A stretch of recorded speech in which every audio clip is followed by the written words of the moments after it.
You're known for your strong nationalist and pro-Hindutva views. What was that moment and incident that kind of bolstered that view for you? Bihar के लोगों के DNA में ही politics होती है and वो fact है। मैं पैदा ही हुआ था 6/12 को। 6/12 in specific would be? 6/12 Babri demolition day जो था। मेन जो मैं सोशल मीडिया पे मैं अपने आप को एक्सप्रेस करना स्टार्ट किया वो सुषमा जी का डेथ था। मैंने काफी लोगों को सेलिब्रेट करते देखा था उनके डेथ को। Hindutva is being misrepresented. क्या है कि वो लोग हिंदुइज्म को डायरेक्ट गाली नहीं दे सकते हैं, इसलिए उन्होंने एक वर्ड क्रिएट किया, हिंदुत्व। होली आएगा तो आपके पानी बचाओ आंदोलन स्टार्ट हो जाएगा। दिवाली आएगा, पर्यावरण बचाओ आंदोलन शुरू हो जाएगा। हलाला और ट्रिपल तलाक जैसे बिल आते हैं, आप उसके आगे में तख्ती लेके खड़े हो जाते हैं। आपने हिस्ट्री बुक पढ़ा होगा, हमारे चैप्टर्स को इस तरह से बनाया गया कि एक चैप्टर में सारे हिंदू किंग्स एंड उसके बाद separate chapters for Babur, Humayun, Akbar, इस तरह से। Parts of media and politicians treat that narrative very differently for different communities. Hindu हमेशा विलन की तरह बताया जाएगा और उनको हमेशा एक विक्टिम बताया जाएगा। What are your views on appeasement politics? ये कर्ज है हमारे देश के ऊपर। कश्मीर का जो इशू हुआ, पार्टीशन भी हुआ, अपीजमेंट पॉलिटिक्स की वजह से ही हुआ था। What are your views on leaders like Nitish Kumar and Lalu Prasad Yadav? अगर आपने लालू यादव का एरा देखा हुआ है बिहार में तो आपको नीतीश अच्छे लगेंगे ही। पॉलिटिकल मर्डर्स, किडनैपिंग के जो पैसे होते थे वो पूरा डायरेक्ट सीएम के घर से पूरा वो सब चीज़ चला करता था। लालू यादव का साला था, वो डायरेक्टली इन्वॉल्व था इस सब चीज़ में। What's your opinion on Bollywood? आपने हवस का पुजारी सुना होगा, हवस का मौलाना कभी नहीं सुना होगा। अब आदि पुरुष में भगवान वो वानर थे, उनकी जगह पे पूरा कार्टून दिखा दिया है। एक सेक्सी दुर्गा करके एक मूवी आई थी, can you believe it? Chak De India movie आई थी, जबकि वो स्टोरी तो हिंदू की है। क्योंकि आपको एकदम हीरो बताना है तो आपने उसको मुस्लिम बना दिया। What is the difference between an अंधभक्त and a चमचा? पेट्रोल डीजल की कार बैन हुई, अगर हम ब्लाइंड सपोर्ट करते हैं, अंधभक्त होते हैं तो हम इसी को क्रिटिसाइज नहीं करते। चमचा बोला जाता है अदर साइड को। तो राहुल गांधी अगर देश को भी गाली दे रहे हैं तो उसी को डिफेंड करने आ जाएंगे। आपने ओपनली क्रिटिसाइज किया है, to name a few like Rajdeep Sardesai. Gujarat में ब्रिज टूटा तो सबसे पहले उनका ट्वीट स्टार्ट होगा Narendra Modi. How do you view opposition's criticism of PM Modi's foreign policy? आज भी हम रसिया के ऑयल ले रहे हैं, सैंक्शन के बावजूद ले रहे हैं। तो अभी आप कहाँ वेकेशन करना चाहेंगे, लक्षद्वीप या मालदीव्स? जब आपने वो ट्वीट डाला था सर, आपको लगा था कि वो इतना बड़ा डिप्लोमेटिक स्टर क्रिएट करेगा?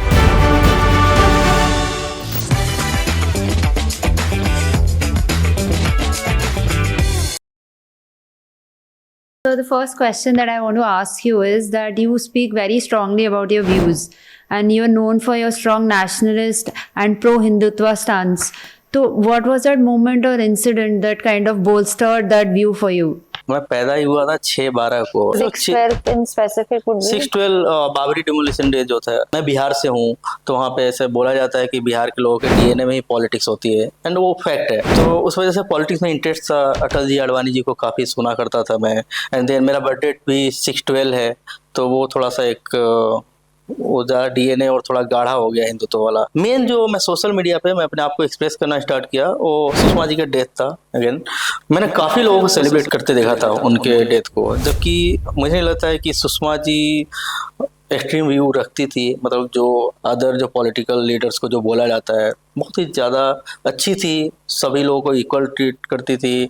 हमने देखा किस तरह से फॉरेन में फंसे हुए लोगों को वापस लाए थे, इवन मुस्लिम कम्युनिटी के लोगों को। बट उनके डेथ के बाद भी जो सेलिब्रेशन हुआ उसने काफ़ी चेंज किया मुझे ऐसा लगा कि नहीं, जो हम सोचते हैं कि नहीं ठीक है, सब ऑल इज वेल, वो थोड़ा सा मेरे अंदर चेंज आया। एंड देन मैं थोड़ा सा एक्सट्रीम हो गया, जो एक्सट्रीम बोलते मुझे, बट मुझे लगता है मैं एक्सट्रीम नहीं हुआ। मैं उनके जो सच है वो मैं सच को जोर से बोलने लगा।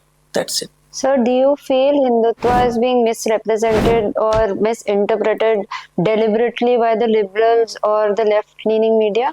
Absolutely.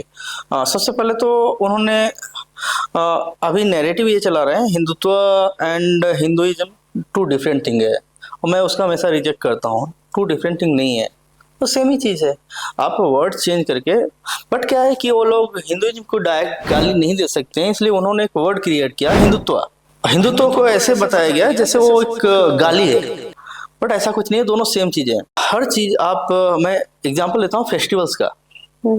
होली आएगा तो आपके पानी बचाओ आंदोलन स्टार्ट हो जाएगा। आपके पास दिवाली आएगा, पर्यावरण बचाओ आंदोलन शुरू हो जाएगा। रक्षाबंधन आएगा तो फेमिनिज्म पता नहीं क्या क्या वहां पे आ जाएंगे। सब कुछ ठीक है, मुझे कोई दिक्कत नहीं है।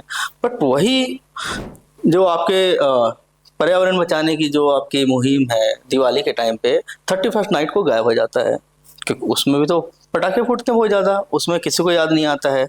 फिर आप फेमिनिज्म की बात आती है, आप रक्षाबंधन को वो बताते हैं, एंटी वीमेन बताते हैं, एंड फिर जब हलाला और ट्रिपल तलाक जैसे बिल आते हैं आप उसके अगेंस्ट में तख्ती लेके खड़े हो जाते हैं। तो ये जो होता है, अब जल्लीकट्टू कई सारे ऐसे फेस्टिवल्स हैं। इनफैक्ट उत्तरायण जो होता है, मकर संक्रांति जिसको बोलते हैं, उस समय बहुत सारे पेटा वाले सब घूम रहे होते हैं कि पक्षी बचाओ, जानवर बचाओ, रंग से भी उनके स्किन खराब होते हैं, सब कुछ सही है।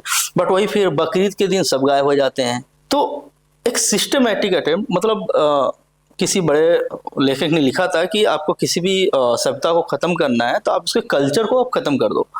यही अटेम्प्ट हो रहा है इनको कि हमारे जो कल्चर है, हमारे फेस्टिवल्स है, कल्चर कैसे खत्म हो, हमारे फेस्टिवल खत्म कर देंगे। केरल के फेस्टिवल्स हैं एक दो, एंड हर फेस्टिवल को क्या बताया जा रहा है कि अब जैसे ओणम हो गया, ओणम पहले तो ओणम एक्चुअली हिंदू फेस्टिवल है, पहले उसको बताया गया कि फेस्टिवल ही खराब है, फेस्टिवल होने नहीं चाहिए। अब जब देखें कि हम सक्सेसफुल नहीं हो रहे हैं तो फिर उसको ये बताया गया है, उसको हिंदुत्व में हिंदुइज्म से उसको अलग करने की कोशिश की जा रही है। अब बता रहे हो ये तो फेस्टिवल ही ओणम केरल का है, हिंदू लोग का फेस्टिवल ही नहीं है, वो सब लोग सेलिब्रेट करेंगे। सर, तो बॉलीवुड की बात करते हैं। What's your opinion on Bollywood, जैसे वो पोर्ट्रे करता है nationalism, religion and politics? Bollywood के बारे में मेरी कोई बहुत अच्छी राय नहीं है, ऑनेस्टली देखा जाए तो। बहुत सारी छोटे, मुझे लगता है कि जो नैरेटिव, एंटी हिंदू नैरेटिव चलाया गया है, उसको सेप देने का सबसे बड़ा जो काम किया गया है वो बॉलीवुड के थ्रू ही हुआ है। जो उनका जो नैरेटिव जो पुश किया गया हमारे अंदर, मैं दो चार छोटे छोटे एग्जांपल देता हूँ। आपने पोंगा पंडित सुना है? पोंगा मौलाना कभी नहीं सुना होगा। आपने हवस का पुजारी सुना होगा, हवस का मौलाना कभी नहीं सुना होगा। आप सूदखोर, जब बात आता है ना, सूदखोर लाला बनिया की बात सुनेंगे। सूदखोर पठान कभी नहीं सुना होगा आपने। जब बहुत ही जल्लाद टाइप को दिखाना होगा कि जल्लाद टाइप का आदमी है, तो राजपूत जमींदार को दिखाया गया, कभी किसी पठान को नहीं दिखाया गया। छोटी छोटी चीजें मैं बता रहा हूँ। एंड आप शोले फिल्म का एग्जाम्पल ले लो आप, उसमें एक ही मुस्लिम होता है गाँव में, उसके लिए मस्जिद बनाकर उसको इतना अच्छा ईमान धर्म का आदमी दिखाया गया कि मस्जिद जा रहा है, वो मिस नहीं होना चाहिए, बेटे की डेथ हो गई तो भी वहां पे जाएगा। और वही एक जो अपने अमिताभ बच्चन की मूवी है, उनमें बिल्ला नंबर 786 लगा के घूमते हैं, वो नास्तिक होते हैं बहुत बड़े, कि हम मंदिर में नहीं जाते हैं, मंदिर बाहर से खड़े होकर के भगवान से गाली गलौज कर रहे हैं, झगड़ा कर रहे हैं, बट वो बिल्ला नंबर 786 यहाँ पे लगा के घूमते हैं, क्योंकि वो इस्लाम से जुड़ा हुआ चीज़ है। तो छोटी छोटी चीज़ें जो हमने कभी नोटिस नहीं किया, इस तरह सॉफ्ट तरीके से उसको दिखाया गया कि पूरा मतलब एंटी हिंदू नैरेटिव बन गया उसमें। अब आज के टाइम पे वो चीज़ हमारे मन में बस चुका है। छोटे छोटे बच्चे आज के टाइम पे उनको लगेगा कि 786 लगाना बहुत कूल चीज़ है। मुझे कोई दिक्कत नहीं है, आपने दिखाया, उनको ईमान धर्म वाला दिखाया, बहुत अच्छी बात है। लेकिन यार हमारे लोगों को आपने पूरा विलन बना के दिखा दिया। आप मूवी बना रहे हैं, once upon a time in Mumbai ऐसा करके कुछ मूवी आया था, उसमें आपने दाऊद इब्राहिम और ये सब लोगों को पूरे बहुत बड़ा वो बताया है, पूरा एक हीरो बता दिया, व्हाइट वॉश किया ना आपने। ऐसी मूवी तो कोई हिंदू जो भी था इनके लिए, किसी के लिए नहीं आया। हिंदू लीडर के लिए भी आया तो उसको रिजेक्ट कर दिया जाता है, अगर कोई अच्छे भी हो तो। बट उनके ऐसे लोगों को और भी आप एग्जाम्पल मतलब आपको इतने सारे मिलेंगे कि आप पूछो नहीं। बस यही बात है कि हमें कभी समझ में नहीं आया कि इतने सॉफ्ट तरीके से हमारे अंदर डाला जा रहा है। आज भी मूवी बना रहे हैं, मूवी बनाने के नाम पे मुझे तो अब ऐसा लगता है कि मूवी जानबूझ के बनाया जाता है हमारे भगवान ये सब पे, कि ताकि उनको पूरा कार्टून बना दिया जाए। जो बच्चे मतलब जो हमने जो देखा है, रामानंद सागर का हमने रामायण देखा है, वो देखते हुए बड़े हुए हैं। वो बिजनेस पर्पज से उस तरह से बनाया नहीं गया था। रामानंद सागर दिल से उन्होंने बनाया था कि उनको भगवान से प्यार था, उनको दिखाना तो उस टाइप से। आप आज जो बन रहा है, अभी कुछ दिन पहले आदि पुरुष करके एक मूवी आई थी, आपको प्रोमो या जो भी बोलते हैं वो सब देखें या मूवी देखे जा करके, आपको हंसी आएगी देख के। दिक्कत ये है हंसी आने से कि जो नेक्स्ट जनरेशन जो है उनको तो यही लगेगा ना, ये है। अब आदि पुरुष में भगवान को वो वानर थे, उनकी जगह पे पूरा कार्टून दिखा दिया है, समझ में नहीं आ रहा वानर है क्या है, कुछ समझ में नहीं आ रहा उनको। पूरा कार्टून दिखाया है, तो उनके मन में जो छवि होगी उनके लिए वही बन जाएगी। दिक्कत यहाँ पे आती है कि वो शौक तरीके से अपनी चीज को पुश करते हैं और हमें समझ में नहीं आता है, तब तक बहुत लेट हो चुका होता है। तो मेरी भी तो बहुत समस्या है बॉलीवुड से। पर सर कई हिंदू किंग्स पे भी मूवी बनी है, हिंदू जैसे किंग्स अभी में छावा देखिए, मैं एक और एग्जांपल देता शिवाजी हूँ। के बेटे पे है। नहीं, वही बोल रहा हूँ ना। अच्छा, कुछ है अब हो जाते हैं, एक दो तो हैं, अच्छे लोग भी हैं, ऐसा नहीं कि नहीं है, उसमें कई अच्छे लोग हैं, एक दो नहीं काफी अच्छे लोग हैं। बट अल्टीमेटली जो नैरेटिव है, जो जिनका चलता है, वो ऐसे ही लोग हैं।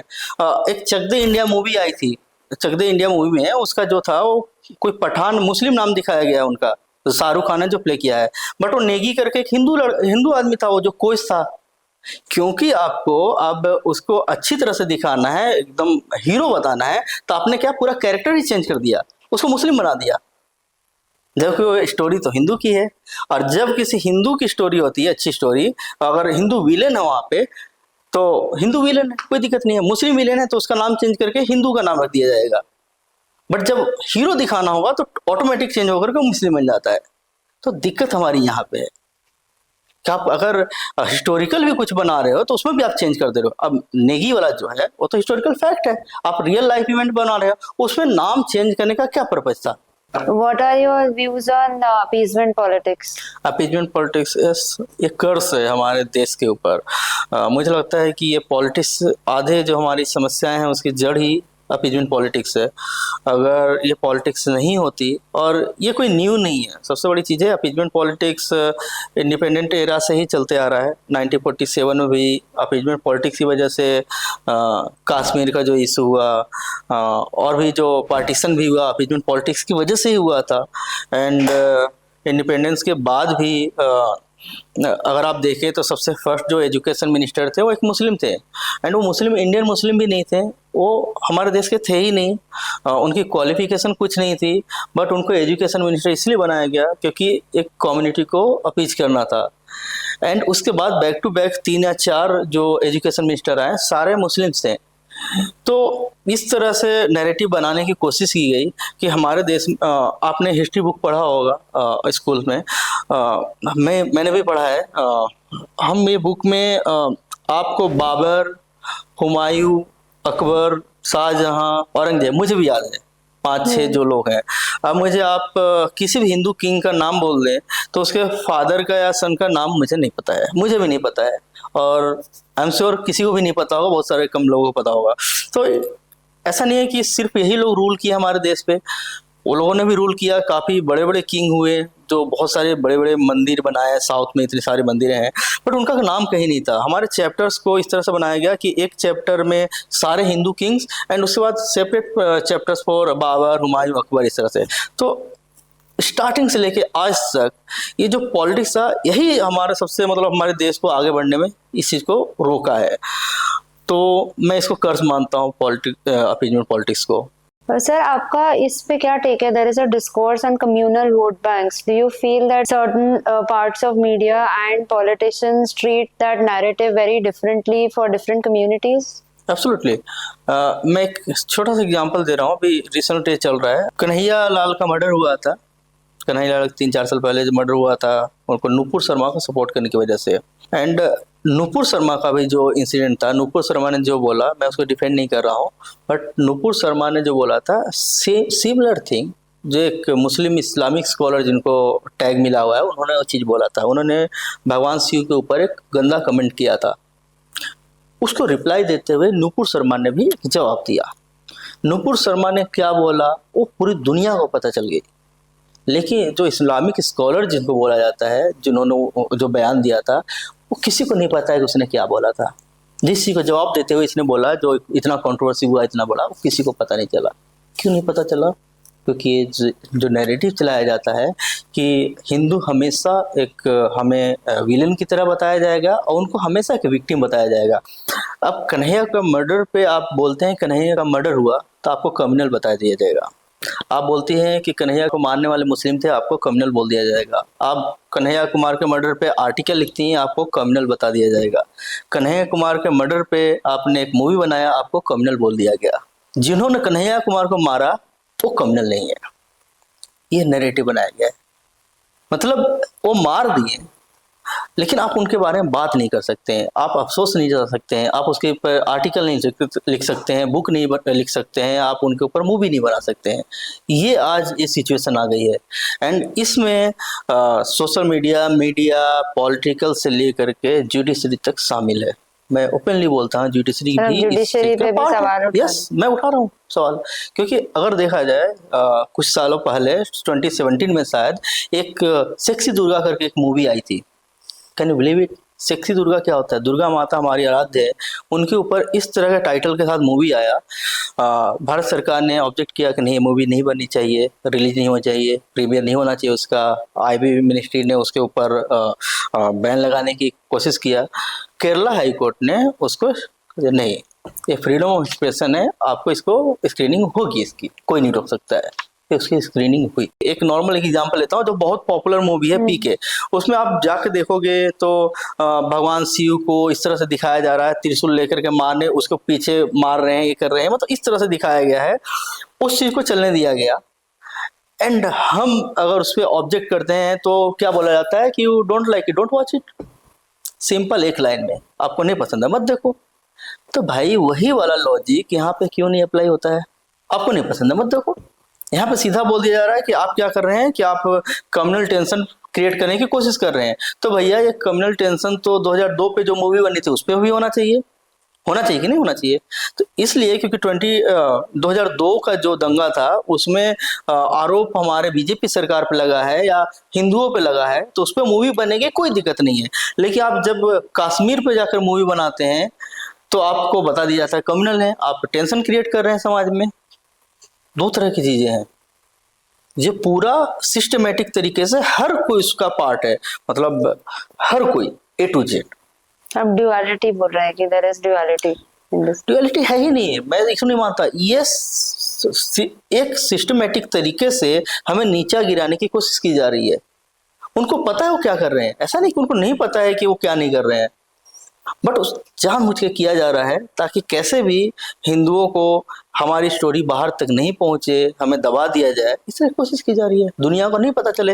अब एक और एग्जांपल देता हूं, जैसे किसी ने किसी मस्जिद पे एक पत्थर चला गया, पूरे हर न्यूज़पेपर के फर्स्ट फ्रंट पेज पे छपेगा, मीडिया हेडलाइन में आपको दिखेगा।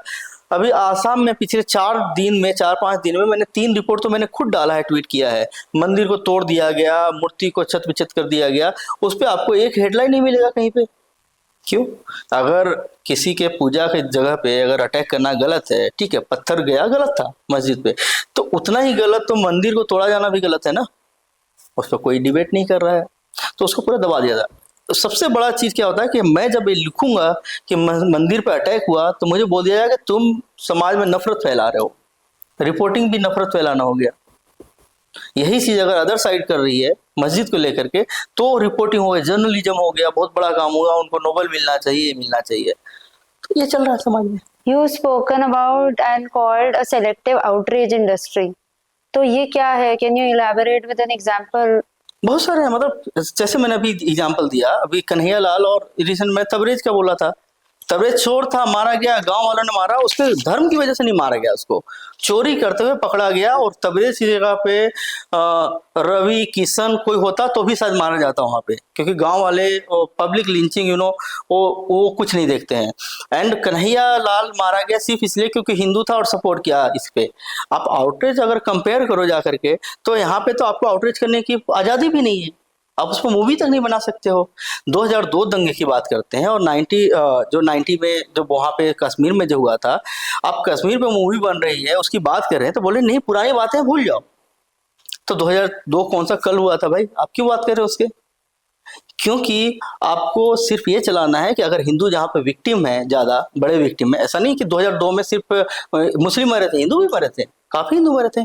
लेकिन 2002 में दिक्कत ये था उनके साथ में कि फर्स्ट टाइम ऐसा हुआ था कि हिंदू लोग भी डोमिनेट किए।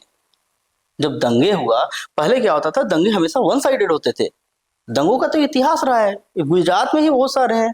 बाकी देश की बात करें ना, मतलब आजादी के पहले से दंगे चलते आ रहे हैं। नैरेटिव ये बनाया जा रहा है कि 2014 के बाद दंगे शुरू हुए, 2002 में मेन दंगा हुआ, इस तरह से बनाया गया है।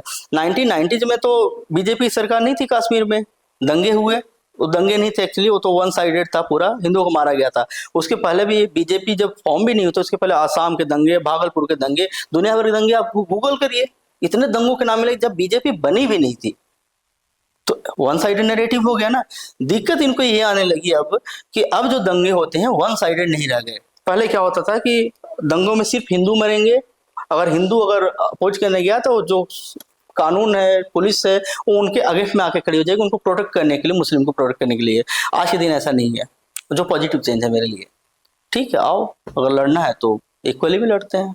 सर, आपने ओपनली क्रिटिसाइज किया है a lot of journalist and media personalities, to name a few like Rajdeep Sardesai. So what do you feel, what do you find so problematic in their style or narrative? नहीं, मैं हमेशा मानता हूँ कि journalist को neutral तो होना ही चाहिए। नहीं, फिर क्या होता है, देखिए प्रॉब्लम ये आ रही है कि लोगों का पत्रकारिता से विश्वास उठते जा रहा है, जो बहुत गलत है। जर्नलिज्म जो होता है वो हमारा फोर्थ पिलर बताया गया है।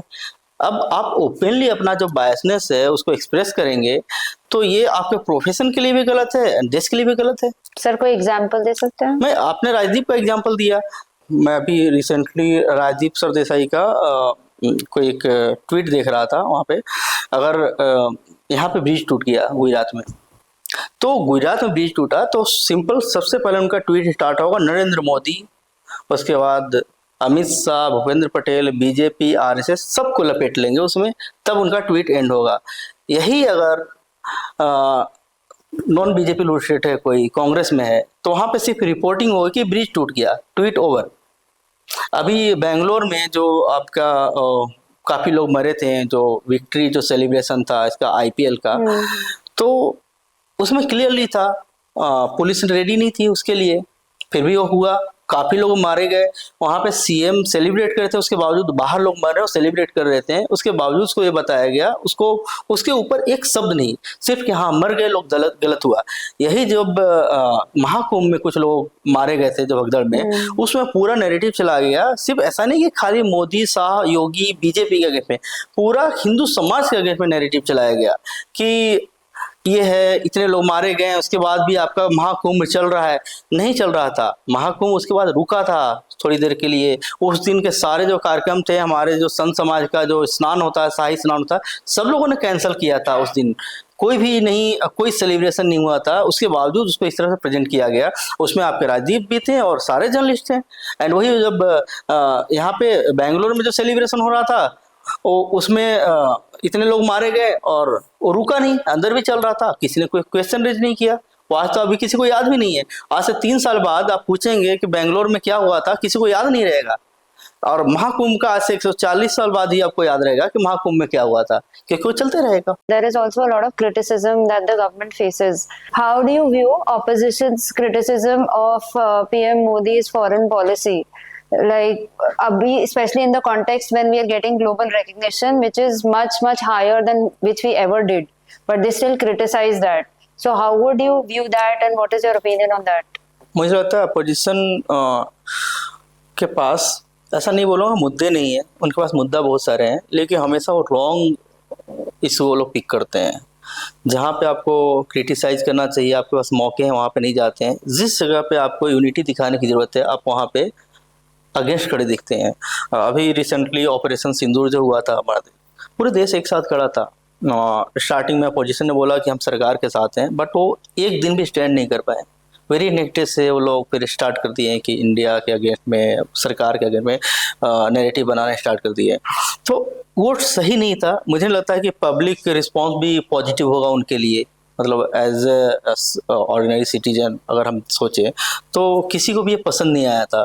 बट हमेशा रॉन्ग इश्यू पिक करते हैं। अभी मोदी जी को इतने सारे अवार्ड्स मिले। अभी कल ही मैं देख रहा था किसी को नामीबिया का कुछ जोक बनाया जा रहा था। उनको नहीं पता है यूरेनियम वहाँ से हमारे वो 2nd या 3rd लार्जेस्ट सप्लायर है हमारा, इतना इम्पोर्टेंट कंट्री है, एंड उसको मजाक बनाया जा रहा है कि यहाँ से आपको अवार्ड मिला है। और दूसरी बात, अफ्रीकन कंट्री जिन्होंने अवार्ड दिया, वो ऐसा नहीं कि पैसे दे करके अवार्ड दिया गया है। हमने कोविड के टाइम पे उनका काफ़ी हेल्प किया था, वो उस चीज़ को रिपे कर रहे हैं। कोई आउट ऑफ नोवेयर आकर के उन्होंने अवार्ड नहीं दिया। तो फॉरेन पॉलिसी अच्छी है। एंड अगर आप देखे जाए तो ऑयल की बात करते हैं, जो ग्लोबल रसिया पे सैंक्शन लगा था कि रसिया किसी को ऑयल नहीं बेच सकती है, हमारा देश रसिया का ऑयल लेती रही कंटिन्यू, आज भी हम रसिया के ऑयल ले रहे हैं, सैंक्शन के बावजूद ले रहे हैं। तो अगर ये सक्सेसफुल नहीं होता हमारा फॉरेन पॉलिसी तो ये चीज़ पॉसिबल नहीं था। उस ऑयल की वजह से ही हमारा जो सिर्फ इंडिया का नहीं पूरे वर्ल्ड का जो ऑयल का जो प्राइस है उसको कंट्रोल करने में मतलब हेल्प हुआ था इस वजह से। तो मैं इसको नॉनसेंस मानता हूँ। एक एटलीस्ट फॉरेन पॉलिसी के मैटर में हमें एक होकर के चलना चाहिए, स्पेशली जब सब कुछ सही चल रहा है, हमारे देश के फेवर में चल रहा है। सर, आपने ऑपरेशन सिंदूर की बात करी, which we are very proud of. As I'm also a nationalist, I'm very proud how the country under PM Modi's leadership kind of had this strong winning. But इसी में सबने बढ़ाई करी, सब साथ में. आप ऑपोजिशन की बात कर रहे हैं कि ऑपोजिशन क्रिटिसाइज कर रही थी, पर अगर आप देखें तो एक बीजेपी के ही नेता है जिन्होंने एक जो पायलट है, विमेन पायलट, जो इसका काफी इम्पोर्टेंट हिस्सा थी, उनके बारे में काफी चीजें बोली. तो उसके बारे में आपका क्या ओपिनियन है? गलत बोला था एक्चुअली, ये मैं नहीं बोल रहा हूँ। उसको सपोर्ट करने के लिए एक भी कोई हमें राइट विंग बोला जाता है, बीजेपी सपोर्टर है, बीजेपी से किसी ने उनको जाकर सपोर्ट नहीं किया, उनको डिफेंड नहीं किया। और आपको ये पता है ये चीज़, क्योंकि ये सबसे ज़्यादा मीडिया में आया होगा। आपको ये नहीं पता होगा कि समाजवादी पार्टी का एक नेता उनके लिए कास्टेड स्लर, कुछ गाली टाइप का, जो मैं वर्ड यूज नहीं कर सकता हूँ, वो एक और जो उनके साथ में पायलट थे उनके लिए ये वर्ड बोला था। वो आपको सच पता ही नहीं होगा, किसी को नहीं पता होगा, बहुत ही कम लोग हैं जो पॉलिटिकल इंटरेस्ट बहुत ज़्यादा रखते हैं, उनको ही पता होगा। राम गोपाल यादव हैं समाजवादी पार्टी के, उन्होंने कुछ बोला था उनके लिए, वो आपको नहीं पता होगा। मैं क्यों एग्जाम्पल दिया, क्योंकि बीजेपी के किसी ने जो ये दिया तो पूरे मीडिया में छा गया, उन्होंने क्रिटिसाइज किया, अपोजिशन वालों ने, हमने किया, सब लोगों ने किया। बट वही सेम चीज़ जब अपोजिशन के किसी लीडर ने बोला तो लोगों ने उसको डिफेंड किया, उस मामले को रफा दफा कर दिया गया। तो मैं तो मानता हूँ उन्होंने गलत बोला था, उनके लिए पार्टी ने शायद नोटिस भी उनको जारी किया था। मैं तो बोलता हूँ उनको सस्पेंड कर देना चाहिए था। That's it. Sir, what is the difference between an अंधभक्त एंड अ चमचा? क्या अभी लगता जो है आपका आपको? क्वेश्चन था इससे रिलेटेड है। हमें अंधभक्त बोला जाता है कि हम अंधभक्त हैं। अंधभक्त का मतलब होता है कि हम ब्लाइंडली सपोर्ट कर रहे हैं किसी को, एक पार्टी को, लीडर्स को। बट अभी जो बीजेपी के एक नेता ने जो ऑपरेशन सिंदूर पे किसी आर्मी ऑफिसर के लिए जो क्वेश्चन रेज किया था, किसी ने उनका सपोर्ट नहीं किया, सबने उनको टारगेट किया, हमने क्रिटिसाइज किया, हमने बोला इनको सैक कर देना चाहिए, सब कुछ। दूसरा एग्जांपल देता हूँ, अभी रिसेंटली पेट्रोल डीजल पे एनसीआर में आपको पता होगा पेट्रोल डीजल की कार बैन हुई। हालांकि ये 2015 से ही चला आ रहा है, सुप्रीम कोर्ट का ऑर्डर है, उसके बावजूद हम सब ने, मतलब राइट विंग का शायद ही कोई ऐसा होगा जो इस पर चुप रहा हो, डिफेंड करना तो भूल जाइए, चुप रहा हो। हमने सब उसको क्रिटिसाइज किया, नहीं ये गलत है, मिडिल क्लास के अगेंस्ट में है, और अभी शायद रोल बैक भी हुआ है, कुछ टेम्पररी हुआ है, बाद में जो भी होगा देखा जाएगा। तो हमने सबने ये किया, फिर भी हमें क्या बोला जाता है, अंधभक्त, कि हम ब्लाइंडली सपोर्ट करते हैं। ये ब्लाइंड सपोर्ट नहीं हुआ। अगर हम ब्लाइंड सपोर्ट करते हैं, अंधभक्त होते हैं, तो हम इस चीज़ को क्रिटिसाइज नहीं करते, अपने ही सरकार के खिलाफ नहीं बोलते हैं। एंड चमचा बोला जाता है अदर साइड को, तो उसको आप गेस करिए कि उस साइड के ऐसे लोग हैं जो राहुल गांधी अगर देश को भी गाली दे रहे हैं तो उसी को डिफेंड करने आ जाएंगे, उनके लिए टर्म यूज किया जाता है। अगर अपोजिशन से कोई भी उठ करके, मतलब वो लोग आपस में भी लड़ रहे हैं, राहुल गांधी, कांग्रेस एंड आम आदमी पार्टी एक दूसरे के एंटी पार्टी है, मतलब पंजाब में अलग इलेक्शन लड़ते हैं, दिल्ली में लड़ रहे हैं, गुजरात में लड़ रहे हैं।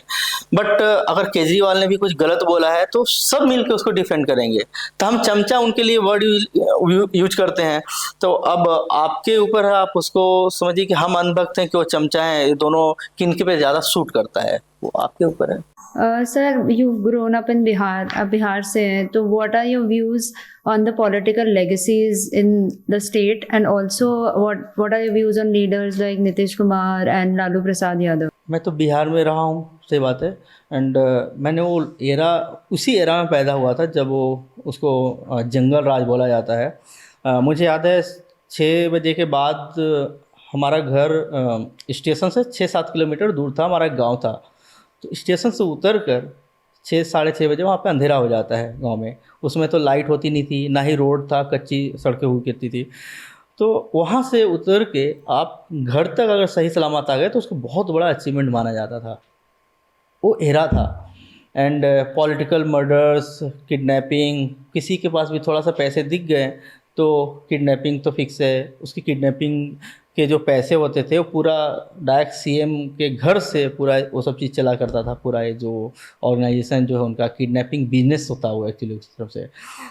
लालू यादव का साला था, वो डायरेक्टली इन्वॉल्व था इस सब चीज़ में। बड़े बड़े आईएएस ऑफिसर, एक चंपा विश्वास, आप गूगल करिएगा उनके साथ में क्या हुआ था। उनका कई महीनों तक रेप हुआ था, कोई सुनवाई नहीं। इनफैक्ट ऐसा सिचुएशन आ गया था कि सोचिए एक IAS officer, senior IAS officer के वाइफ का रेप हुआ इतने महीनों तक। वो आरजेडी लालू के पार्टी का एक कार्यकर्ता था, लीडर था, उसके द्वारा हुआ था। कोई उस पर कोई एक्शन नहीं। मतलब फाइनली उन्होंने वहाँ से ट्रांसफ़र लेकर के वहाँ से निकलना पड़ा, उनको जस्टिस नहीं मिला, ये रहा था। उसके बाद आया नीतीश कुमार। मैं ऐसा नहीं, मैं नीतीश फैन नहीं हूँ। ऑनेस्टली देखा जाए तो मैं मानता हूँ कि बिहार में बहुत कुछ और बेटर हो सकता था। बट अगर आपने लालू यादव का एरा देखा हुआ है बिहार में तो आपको नीतीश अच्छे लगेंगे ही। आपको बहुत टूटी फूटी सड़क से, पानी में से निकल के आ रहे हैं, थोड़ा सा भी रोड है तो एक दो गड्ढे वाले रोड में आएंगे आप तो आपको वो रोड बेटर लगने लगेगा। तो ये है, तो बिहार में पोटेंशियल है, बहुत कुछ अच्छा हो सकता है। आई होप आगे कुछ हो। सर, जैसे अभी आपने बिहार की बात करी, तो बिहार में अभी चुनाव हुए हैं, इसके बारे में आपके क्या व्यूज हैं? मैं बीजेपी सपोर्टर हूँ। नीतीश कुमार जेडीयू है, वो अलग पार्टी है, हम सपोर्ट करते हैं, वो अलग चीज़ है क्योंकि हमारा अलायंस है। बट मैं हमेशा से मैं एक्सप्रेस करता हूँ इस चीज़ को पब्लिक प्लेटफॉर्म्स पे कि बीजेपी को लीड करना चाहिए बिहार। क्योंकि मुझे लगता है कि बीजेपी जो अभी जो चल रहा है बिहार में 15 साल 20 साल से, उसको ज़्यादा बेटर तरीके से बीजेपी कर सकती है। बीजेपी फेस बने वहाँ पे। ऐसे देखा जाए तो बीजेपी बड़ी पार्टी बन चुकी है, मतलब इसको काफ़ी पहले से बीजेपी जेडीयू से ज़्यादा बेटर परफॉर्म कर रही है। उसके बावजूद हमारी जो लीडरशिप है उन्होंने ये डिसाइड किया कि ठीक है हम नीतीश जी के छत्रछाया में चलेंगे। बट ये चेंज होने की ज़रूरत है। सर, आप क्यों कह रहे हैं चेंज होने? How will BJP make a better impact than them? क्योंकि हमारे नीतीश साथ- जी काफी पॉपुलर लीडर है एंड काफी अच्छा क्योंकि काम भी मुझे कर रहे हैं। लगता है कि बिहार में पोटेंशियल है करने की, बहुत सारी चीज़ें हैं जो हो सकती है और वो नहीं हो पा रही है। वो इसलिए नहीं हो पा रही है क्योंकि कई बार क्षेत्रीय पार्टी होती है। एंड अभी नीतीश कुमार का भी हमने देखा है, कई बार एनडीए के साथ आए, कई बार अगेंस्ट चले गए। तो जो अनसर्टेनिटी जो होती है ना, वो बहुत इम्पैक्ट करता है, रॉन्ग इम्पैक्ट करता है वो स्टेट पे। अगर बीजेपी अगर होगी वहाँ पे तो नेशनल जो पॉलिसी है एंड दोनों के बीच में जो ट्यूनिंग होनी चाहिए केंद्र की, वो ज़्यादा बेटर तरीके से होगी एंड हम अच्छा कर सकते हैं वहाँ पे। फिर से वही, बीजेपी ज़्यादा बेटर कर सकती है। Okay, तो आप इस स्टैंड पॉइंट को मानते हैं कि Yes. बीजेपी ज्यादा better? Yes. How do you view social media in forming political and public opinion? Very important. आज के टाइम पे एक्चुअली जो मीडिया था वो अब सोशल मीडिया हो गया है। सोशल मीडिया ने मीडिया को ऑलमोस्ट रिप्लेस कर दिया, एटलीस्ट टेलीविज़न मीडिया है। मैं ये मानता हूँ कि मीडिया का बहुत बड़ा रोल रहा है। आज़ादी के आंदोलन के टाइम से ही ये सब चीज़ चला। बट पोस्ट 14 जब से सोशल मीडिया थोड़ा मेन स्ट्रीम हुआ, अब धीरे धीरे लोगों को एक प्लेटफॉर्म मिला अपने ओपिनियन को एक्सप्रेस करने का।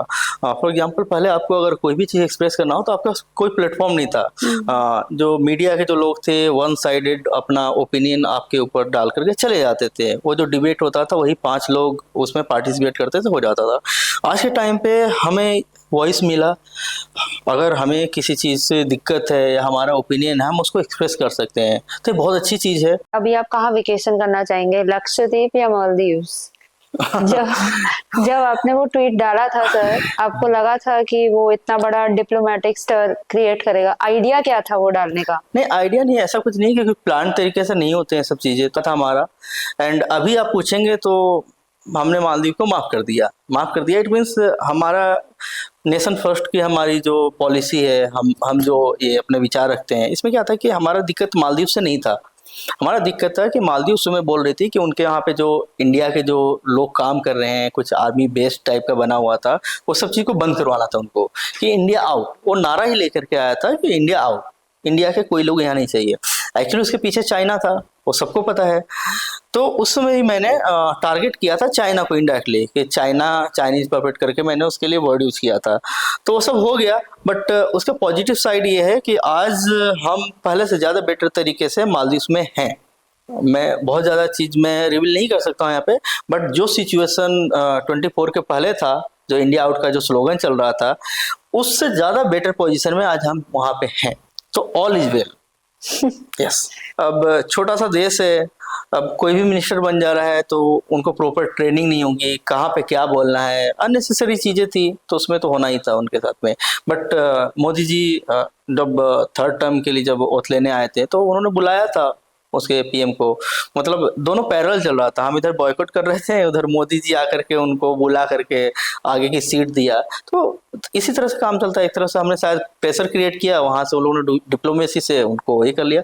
बट हाँ, इसके फायदे बहुत हुए, जैसे मैंने बताया आपको, आज हम बहुत अच्छे पोजीशन में हैं वहाँ पे। All thanks to you. नहीं नहीं, ऑल थैंक्स टू मी नहीं। एक्चुअली ये मीथ है कि कोई एक लीड कर सकता है। सोशल मीडिया ऐसी चीज है कि आप एक एक इंसान से कुछ नहीं हो सकता है, जैसे पूरी एक आर्मी होती है तो ऑटोमेटिक लीडर बना देते हैं, ऐसा कोई लीडर होता नहीं है। तो हमारे साथ तो लड़ने वाले 1 आध लाख लोग थे, सब लगे हुए थे, बस all thanks to them. Sir, तो जैसे आप काफी ट्वीट्स करते हैं, वन ऑफ द एग्जांपल इसकी काफी वायरल भी जाती है, पर there are also very independent organisations like Alt News, तो वो साइट करती है अ लॉट ऑफ एरर्स और misrepresentation of facts in your tweets, right. जैसे कई कॉन्टेक्स्ट में उन्होंने बोला इजराइल हमास हो गया, या अभी डोमेस्टिक देख लीजिए ऋषभ पंत के केस में जो आपने बोला था, and they feel that you are spreading misinformation. तो how do you feel and how about that, and how would you want to respond to that? नहीं, मिस्टेक हुआ, मैं तो मानता हूँ, मैंने हर बार मैंने एक्सेप्ट किया है। एक्चुअली क्या होता है ना कि कई बार जो मैं लोगों को भी समझाता हूँ, बट शायद मैं खुद नहीं सीख पाता हूँ हर बार, कि आपको जल्दबाजी में ट्वीट नहीं करना चाहिए, कुछ पोस्ट नहीं करना चाहिए। आप पहले उसको फैक्ट उसके चेक कर लें, या बहुत सारी चीज़ें क्या होती है, वायरल जो कंटेंट होता है तो लोग उसको शेयर करने लगते हैं, तो कई बार झूठ भी सच लगने लगता है। तो ऐसा इंटेंशनली कुछ नहीं है। अब कई सारे लोकल मीडिया ने चला दिया, लोकल लोगों ने चला दिया, कोई वहाँ पे प्रेजेंट था उसने ऐसा बोल दिया। अब क्या होता है कि अब उन्होंने जो बोला हम उस चीज़ को लेकर, जैसे अभी आपने एग्जांपल दिया, मैं एक और एग्जांपल देता हूँ तमिलनाडु का। तमिलनाडु में एक फैमिली का कुछ एक हस्बैंड को किसी ने मार दिया था, तो कुछ डिस्प्यूट था, पर्सनल था। अब उसको वहाँ के लोकल मीडिया ने, तमिलनाडु के तमिल मीडिया ने उसको ये चलाया कि उसको डीएमके के वजह से वो मारे गए, डीएमके जो रूलिंग पार्टी है उनके लोगों ने टॉर्चर किया है, जो भी किया गया। मैं उस मीडिया के बाइट को मैंने पोस्ट किया था, उस चीज़ के लिए फिर मैंने तो मीडिया को कोट किया है। अब उसके लिए मुझे फेक न्यूज़ चलाने वाला बता करके मेरे ऊपर एफआईआर कर रहे हैं वहाँ पे। तो ये नहीं है ना, अगर मैं किसी और को कोट कर रहा हूँ तो उसमें मेरे फॉल्ट नहीं बनता है, सिंपल सी बात है। अगर मैं क्रिएटर हूँ, फेक न्यूज को मैंने क्रिएट किया है, स्प्रेड कर रहा हूँ, तो फिर आइए हमारे साथ में। बट हाँ, फिर से मैं सभी को एडवाइस ये देता हूँ कि आप रीचेक जरूर करें, स्पेशली अगर आप नॉन बीजेपी रोड स्टेट का कोई न्यूज़ है, तो क्योंकि मोस्टली क्या होता है कि हमारे साइड का अगेंस्ट में अगर फेक न्यूज़ है तो हम तो लेट गो कर देते हैं, हमारे साइड की कमजोरी बोलें या फिर बड़प्पन बोलें, ये लोग बोलते हैं ठीक है जाने दो। बट उनके साइड का कुछ भी हुआ तो फिर एफआईआर आफ्टर एफआईआर सब चलने लगते हैं। सर, अब आपका एक्स अकाउंट सस्पेंड हुआ है, आपने अभी रिसेंटली बताया कि परप्लेक्सिटी एआई ने भी आपका अकाउंट ऑलमोस्ट रिस्ट्रिक्ट किया, तो आपका लगता है that your content is testing the limits of these digital platforms, या ये एक टाइप का डिजिटल सेंसरशिप लगाया जा रहा है आपसे? सेंसरशिप ही है क्लियरली। सी पर ऐसे मैंने सर अभी सारे प्लेटफॉर्म्स तो नहीं कर जस्ट मैंने सकते बताया था अभी कुछ देर पहले कि अगर कोई हिंदू मारा गया, किसी मुस्लिम ने हिंदू को मारा, मैंने लिखा एक मुस्लिम ने हिंदू को मारा, तो मैं कम्युनल मुझे बता दिया गया। बट अगर किसी मुस्लिम की डेथ हुई है, उसको बताया गया कि हिंदुओं ने मुस्लिम को मारा, तो उसको बोला गया कि कितना ब्रेव है, जर्नलिस्ट है, बहुत अच्छा है, इंडिपेंडेंट जर्नलिस्ट है, न्यूट्रल जर्नलिस्ट है, उसको नोबल दे दो, ये दे दो। मैं एक एग्जाम्पल देता हूँ आपको, झारखंड में तबरेज नाम के एक चोर का मर्डर हुआ था। वो चोर था, गांव में घुसा था, चोरी करने के लिए घुसा था, और गांव वाले ने उसको पीट पीट के मार डाला। वो गलत है, कानून हाथ में लिया। बट वो कोई कम्युनल एंगल था ही नहीं। गांव आपको भी पता है कि रूरल एरिया में क्या होते हैं, चोर को पकड़ा, उसको मार दिया, पीट पीट के मार दिया। अब उसको ये बताया गया कि मोदी, बीजेपी, हिंदुत्व, इसकी वजह से उसकी डेथ हुई है। वो आज तक उस तबरेज का एग्जाम्पल दिया जाता है। एंड कन्हैया लाल, यहाँ पे आइए, कन्हैया लाल एक ऑर्डिनरी दर्जी था, बेचारा इनोसेंट मैन था, उसने सिर्फ सपोर्ट किया, उसको मार दिया गया।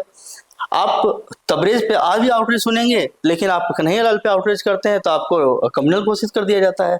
तो यही सीन होता है कि हम जो बोलते हैं, हम भी ट्रूथ बोल रहे हैं, वो भी बोल रहे हैं, ठीक है, बट हमारा ट्रूथ है वो कम्युनल हो जाता है। उसको बता दिया जाता है कि ये समाज में इस तरह का नफरत है, नॉल ये कर रहा है, घोल रहा है।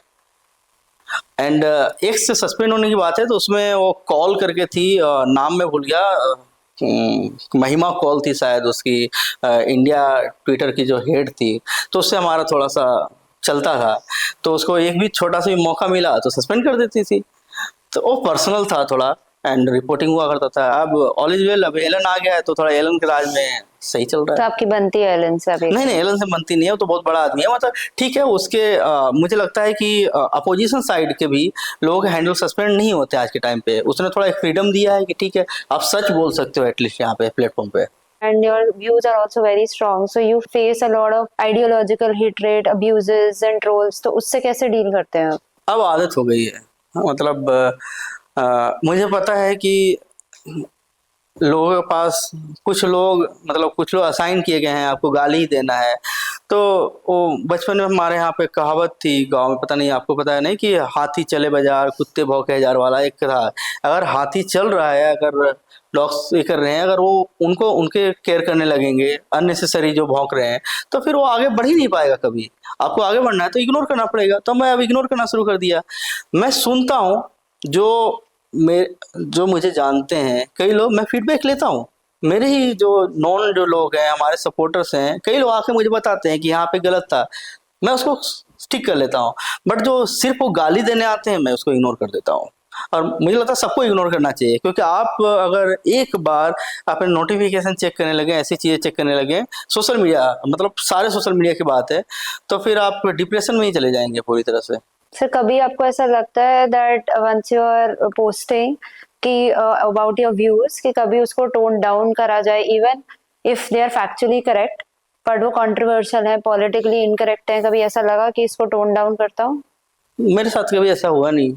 मैं लिखता हूँ तो सोच समझ के लिखता हूँ, एंड पॉलिटिकली करेक्ट होना जरूरी नहीं होता हमेशा, स्पेशली जब मैं किसी पॉलिटिकल पार्टी से जुड़ा नहीं हूँ। मैं बीजेपी सपोर्टर हूँ, सबको पता है, बट मैं बीजेपी का पार्टी लाइन फॉलो नहीं करता हूँ। मैं बीजेपी को क्रिटिसाइज भी करने के लिए फ्री हूँ, तो मैं लिख लेता हूँ। अनकंफर्टेबल भी होगा तो मैं लिख लूंगा। सर इसी को आगे बढ़ाते हैं। You called out hypocrisy in liberals, तो आपको लगता है कि there is space for moderate point of view in this entire world? मतलब मैं पूरे वर्ल्ड की बात कर रही हूँ, क्योंकि अब अगर आप देखो the world is also getting polarised somehow और द अदर। तो ऐसी स्पेस है मॉडरेट व्यू पॉइंट के, या people are forced to pick a strong point of view? I think it too late. अब आपको एक साइड पिक करना पड़ेगा। मेरा जो पर्सनल ओपिनियन है, क्योंकि अब कुछ बचा नहीं है इसमें कुछ करने के लिए। वन साइड है, एक साइड है जो आपको खत्म करना चाहती है, एक साइड है जो आपको या तो खत्म हो जाओ चुपचाप या उनसे लड़ो। जो आप बोल रहे हैं मॉडरेट होने के लिए, जो हमें मतलब एक स्पेस है कि नहीं, वो लोग हैं जो चुपचाप बैठने वाले लोग हैं। लेकिन आप चुपचाप बैठोगे तो भी मरोगे, लड़ोगे तो भी मरोगे। हो सकता है आप लड़ोगे तो शायद बच जाओ, उनको मार करके आप बच सकते हो, आपकी फैमिली बच सकती है। तो टू लेट है अब, it's just matter of time. किसी भी दिन कुछ एक हो सकता है एंड वन ऑन वन हो जाएगा, बट अब उसके लिए स्पेस नहीं बचा है। क्योंकि आप हैं, हम हैं, जैसे हिंदुत्व की बात हो रही है, हम स्वभाव से, जो हिंदुत्व जो होता है वो लिबरल ही होता है एक्चुअली देखा जाए तो। हम लेट गो कर देते हैं बहुत सारी चीजें, ठीक है इग्नोर करो। अब आपने कितनी बार ऐसा सुना है कि भगवान शिव को गाली दिया, दुर्गा माता को गाली दिया, उन पर कार्टून बनाया तो उसको मार दिया? कभी एक न्यूज नहीं मिलेगा। उनके साइड से आप कोई एक कार्टून बना दो, कुछ भी बोल दो, मार दिए जाओगे। तो हम लिबरल होते हैं, स्वभाव से लिबरल होते हैं, जो हिंदू होते हैं, हम टॉलरेंट होते हैं।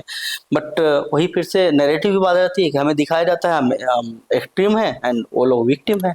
सर जैसे अब आपका ये स्ट्रॉन्ग पॉइंट ऑफ व्यू है, एंड जैसे आप बहुत outspoken. Strong point of view नहीं है मैं फैक्चुअल। आप मुझे रॉन्ग बताओ कि मैं कुछ गलत बोल रहा हूँ। बॉम्ब ब्लास्ट में कौन मरता है? मैं मरता हूँ? नहीं, इनोसेंट्स मरते हैं। आप देख रहे हैं बॉम्ब ब्लास्ट में आप पूरा गूगल कर लो, आपके पास गूगल होगा, आप ये करो ना कितने टेररिस्ट अटैक हुए हैं, कितने उसमें हिंदू थे हमारे। अब मैं ये चीज फैक्ट बोलूंगा तो मुझे स्ट्रॉन्ग भी बोल दिया जाएगा। मुंबई ब्लास्ट हुआ, जो भी ब्लास्ट हो रहे हैं, आप उसके टेररिस्ट के नाम अगर सर्च करो ना, सब मुस्लिम नाम होंगे। मैं उस मुस्लिम नाम को पढ़ लूंगा तो मैं बोला मैं स्ट्रॉन्ग व्यू रखता हूँ। यही मैं अगर किसी हिंदू का नाम पढ़ दूंगा तो बोलेंगे he is a liberal. Sir आपका कंटेंट काफी वायरल जाता है एंड उससे वायरलिटी तो आती है पर काफी बैकलैश भी आता है। So how do you protect your mental wellbeing, how do you keep mentally sharp? नहीं, बैकलेस तो ऑब्वियस है क्योंकि अदर साइड रेडी बैठा है, सपोर्ट भी होता है जिस तरह से सपोर्ट होते हैं। बट वही है जो बैटल जो मैं बता रहा हूँ कि आपको हम बैटल लड़ रहे हैं, ओपिनियन अपना एक्सप्रेस कर रहे हैं, तो सामने जो हमें हमारे अगेंस्ट जो बैठे हैं, जो हमें ख़त्म करना चाहते हैं, वो भी अपना चलाते हैं, वो लोग लड़ते हैं हमसे। लेकिन अच्छी बात यह है, मुझे अच्छा ये लगता है कि अब हमारा जो मैसेज है वो नॉर्मल लोगों तक पहुंचने लगा है। मैं बहुत सारे मेरे पास मैसेज आते हैं, व्हाट्सअप आते हैं, कॉल आते हैं, जिनको पॉलिटिक्स से कोई लेना देना नहीं है, बट वो लोग बोलते हैं यू आर करेक्ट, आप सही बोल रहे हो, चीज़ है। लेकिन हम तो नहीं बोल सकते, मतलब कोई बात नहीं, आप सिर्फ मान रहे हो कि हम करेक्ट हैं, वही मेरे लिए मैटर करता है, बाकी देख लेंगे। पर कभी इफेक्ट नहीं करता, कभी नहीं लगता कि ये सब छोड़ दो, बहुत हो रहा है? नहीं नहीं, ये तो अब लाइफ का यही एक गोल ही है हमारा, अब तो लड़ना है। हमने शादी नहीं किया इसी वजह से, ठीक है, अभी बीवी बच्चों का मोह माया होगा तो फिर हमें सब छोड़ कर, कई सारे लोगों को मैंने देखा है कि शादी होते ही फिर वो लोग लाइन चेंज कर लिए हैं। हमारा ऐसा नहीं है, हम जो हैं शायद आज से ज़्यादा आपके लैंग्वेज बोले जाए तो हम और एक्सट्रीमिस्ट और उस टाइप के हो सकते हैं। Sir, you've had the opportunity to interact and work with leaders like Amit Shah जी हो गए या मोदी जी हो गए. So, from your personal experience, आपको क्या लगता है इन leaders में क्या quality है which can be imbibed by the youth and they can be inspired by these great मैं leaders? उनके लिए काम नहीं करता हूँ, और मैं उनके साथ डायरेक्ट काम नहीं करता हूँ। वो लोगों को लगता है ऐसा, ऐसा कुछ नहीं है, हम भी छोटे मोटे कार्यकर्ता ही हैं, कार्यकर्ता भी नहीं है, हम तो सपोर्टर हैं।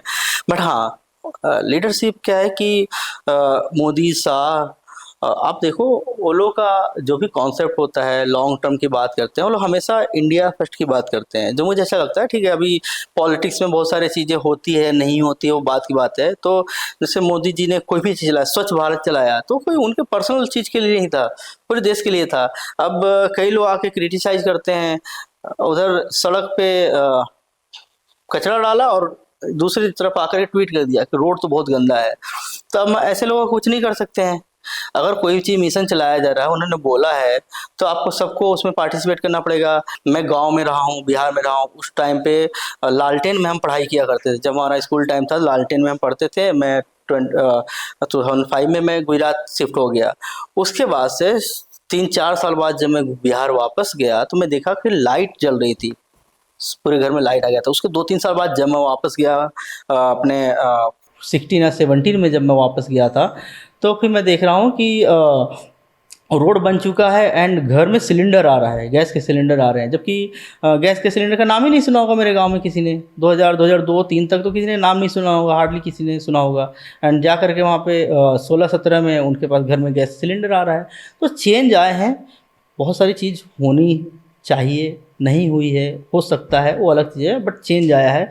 तो उन्होंने क्या किया कि इंडिया फर्स्ट की पॉलिसी रखते हुए और जो भी हमारे आम लोगों से जुड़े हुए जो मुद्दे हैं उसको सॉल्व करने का कोशिश किया, ऑनेस्ट कोशिश तो किया है। सर आपकी बिगेस्ट इंस्पिरेशन कौन है, पॉलिटिकल या अदरवाइज, और क्या इम्पैक्ट था? अटल जी, बचपन से। मतलब मुझे लगता है मैं जब बड़ा हो रहा था तो मैं अटल जी को देखते हुए ही बड़ा हुआ, मैं एंड तक। मुझे लगता है उनसे बड़ा कोई इंस्पिरेशन मेरे लिए कोई है आज के टाइम पे भी। मतलब उनकी स्पीचेज मैं आज भी सुनता हूँ। मैं यूट्यूब सिर्फ इसलिए ओपन करता हूँ, कभी अगर मुझे क्लासिकल म्यूजिक सुनना हो या अटल जी के स्पीचेस सुनने में, पुराने सुनता हूँ। मैं सोचता हूँ कि किस तरह के वो इंसान थे। मतलब हालांकि उसके बहुत सारे नुकसान भी हुए बेचारे को, बट इंसान तो बहुत अच्छे थे। तो मेरे सबसे बड़ी इंस्पिरेशन वही है, अटल जी। सो सर अब कुछ पर्सनल सवाल पे आते हैं। How did mister Roshan Sinha became mister Sinha? I think कोई मुझे ऐसे इतने इज्जत से रियल लाइफ में कोई बुलाता नहीं था, तो मुझे लगा खुद को इज्जत देते हुए मिस्टर सिन्हा बन जाते हैं। सीरियस ऑन सीरियस नोट, अभी मेरे अकाउंट्स जैसे मैंने बताया बहुत सारे सस्पेंड हो रहे थे, तो मेरे पास कुछ ऑप्शन नहीं बचा था। सारे नाम मैंने ट्राई कर लिया था, रोशन सिन्हा, ये सिन्हा, सब कुछ ट्राई कर लिया। तो अब आप नया अकाउंट बनाते हैं तो आपके लिए होता है कि एक नया कीवर्ड आपको यूज करना पड़ता है। तो फिर मैंने वहाँ पे मिस्टर रोशन सिन्हा डाला था, तो वो भी नहीं आया। मिस्टर सिन्हा डाला तो आ गया वो, तो फिर मैंने उसको यूज कर लिया। लेकिन मुझे नहीं पता था कि ये भी चलेगा अकाउंट, मुझे लगा कुछ दिन बाद सस्पेंड हो जाए तो कुछ और सोचना पड़ेगा, बट वो धीरे धीरे वो बच गया एंड फिर एक ब्रांड की टाइप का बन गया। मैं ठीक है, आज लोग मिस्टर सिन्हा जानते हैं, अच्छी बात है। सर कुछ टिप्स दे सकते हो वायरल होने के? तो मैं किस कंट्री पे ट्वीट करूं या कैसे, क्या करना चाहिए नहीं, कंट्री वायरल पे होने? ट्वीट मत करिए, वो वायरल नहीं, ऐसा नहीं है। मतलब काफ़ी लोगों को लगता है, जैसे मेरे हमेशा जिनसे लोगों से बात होती है वो बहुत सारे लोग चीज़ सिर्फ मालदीव्स की बात करते हैं, बट ऐसा नहीं है। मैं मालदीव्स के काफ़ी पहले से काफ़ी कुछ कर चुका हूँ। मतलब मैं भी चौकीदार मूवमेंट जो चला था, आपको याद होगा 19 इलेक्शन में था, तो मैं भी चौकीदार मूवमेंट मैंने शुरू किया था। मतलब सोशल मीडिया पे सब लोग चौकीदार, जैसे चौकीदार अमित शाह, चौकीदार जेपी नड्डा, इस तरह से लगा के वो शुरुआत ही मैंने किया था।